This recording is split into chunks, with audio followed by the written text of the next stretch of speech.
Wow! Automatic na mga idol, oh. Ah, Fiat Moto Philippines 450cc AMT version. May automatic manual transmission. Well, mga idol, same pa din ang ating engine type. 450cc, 2-cylinder, 270 degrees crank, 8 valves, fuel injected, 6-speed. With AMT, pwede ka nang mag-manual or automatic. And pagdating naman sa kanyang performance, max power 30 kW, 8,000 RPM, at torque naman 42 Newton meters. Mga idol, napakaganda, napaka-smooth ng ating rides dito sa bagong 450cc AMT. So yan guys, pakita natin sa inyo paano ba gamitin tong AMT or automatic manual transmission ng bagong CLC 450. So yan guys, pag inon na natin yan, makikita nyo dito sa ating mismong display panel. Ayan. So yun, nakikita nyo naka-side stand siya. So naka-side stand tayo. And dito makita mo yung drive mode. Ayan o, D or manual. So pwede natin palitan ng manual. Ayan, M. No? Kita nyo? So pwede yung palitan ng D or manual. Ayan, nakita nyo dito. So pag naka-manual ka, dyan na rin papasok yung shifter natin. Ito yung minus. Shifter minus. And ito naman yung plus. No? So makita mo yan. Yan, kanina naka-primera, naging neutral. Ano?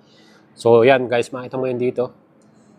And yun, pagkatapos mong maggamit ng manual, pwede mo rin siyang i-shift ng drive mode.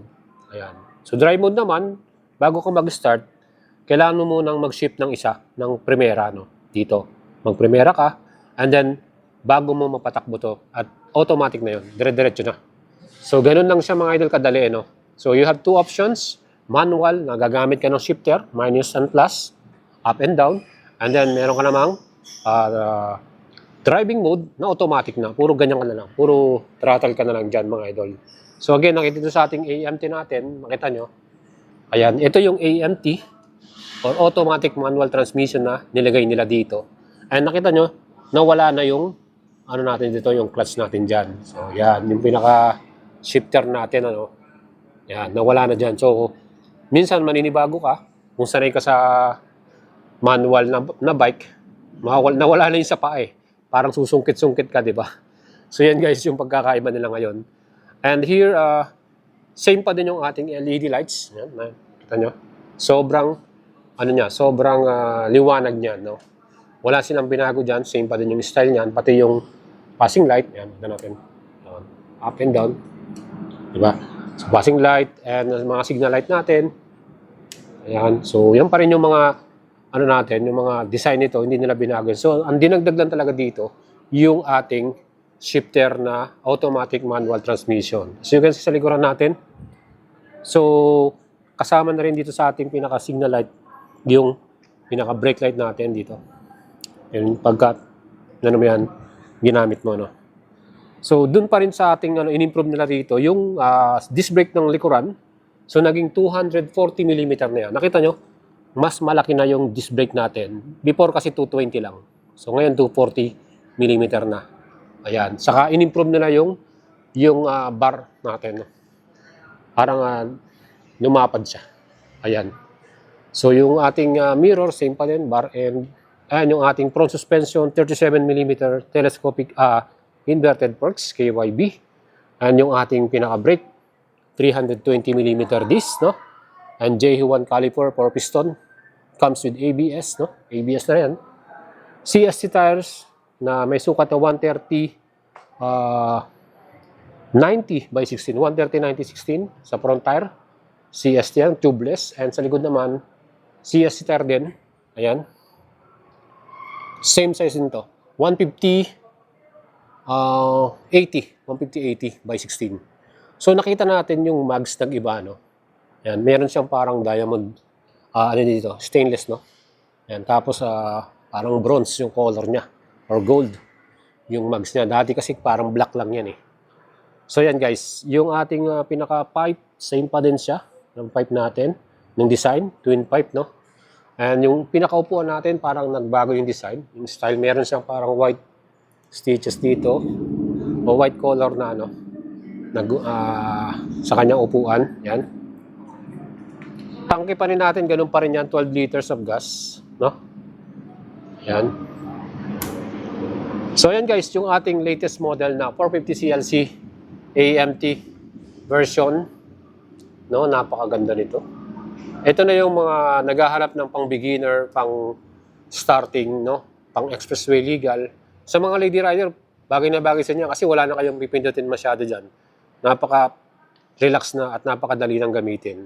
Automatic na yung style niya. So sabi ko nga sa inyo, mamili lang kayo sa drive mode or manual mode. Yung manual mode, shifter na rin eh. So makita mo rito, ayan yung shifter niya. Plus mode. Ayan, plus mode to. Ayan sa kabila, yung minus mode. Ayan.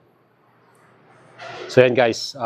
At para naman sa pagpipilian natin sa mga colorway na darating sa Pilipinas, 3 color pong available para sa ating 450cc AMT. Etong Nebula Black or All Black at meron din tayong teal green. So sa tangke kulay green na siya, saka yung sa may bandang rear fender. At meron din tayong ivory white. Color red naman yung kanyang pinaka sa tangke. Mga idols, ito po ang ating mga pagpipiliang colorway, no. Pagdating sa presyo, may bago tayong SRP 328,900 pesos ang ating latest model na to. Sa financing naman, pwede nyo i-apply sa atin 20% down payment, 65,780. Mag-add ka pa dyan ng insurance. And sa monthly naman natin, 1 year, 28K, 2 years, 16K, at 12K naman ang ating 3 years to pay.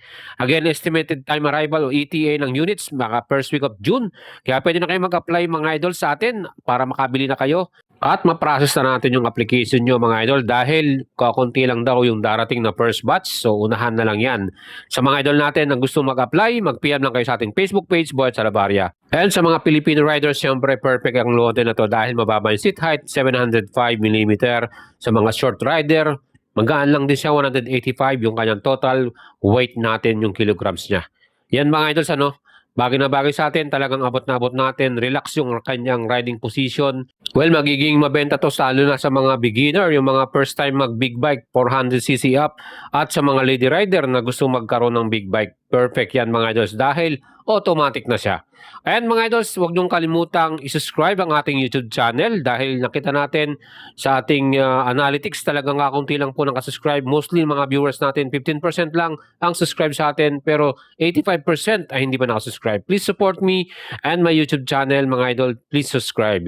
Again mga idols, mag-PM lang kayo sa ating page kung gusto niyo mag-apply at bumili ng mga bagong motorsiklo.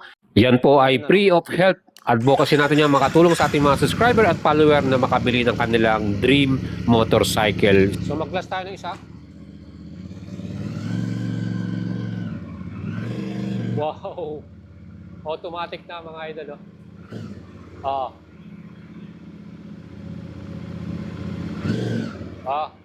Solid.